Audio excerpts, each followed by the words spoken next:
I recently had the camera in my Bamboo Lab X1-Carbon go out. Reached out to Bamboo, come to find out 1-year warranty on the part, blah, blah, blah, blah, blah. I ended up just purchasing a new one. I want to say it was $49.99. I think I paid 14 bucks or so because I just used MakerWorld points, cashed them in for a $40 gift card. Now, here is the next thing that I have with this camera.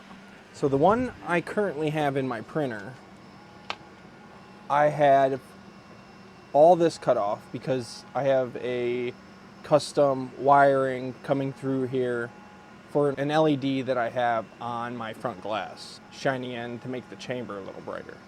So I removed this camera and everything, and this looks like a very just common camera setup.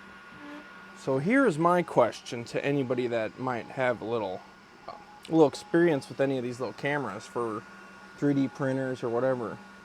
What kind of camera do I need to look for that would be a similar type to this little guy? But because I think even if I can't reuse this, I can print something out of ABS and make my own camera mount.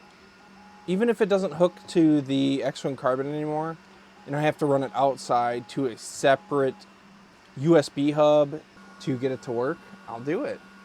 But I'm just thinking, if I can get a much better chamber camera in there, where do I even start looking? What would that be called? What kind of camera is that? If you have any ideas, leave a comment. Give me some ideas on maybe where I start looking, or even if you have a camera in mind, let me know. I think this is a cool little project. See how good we can get that chamber camera looking.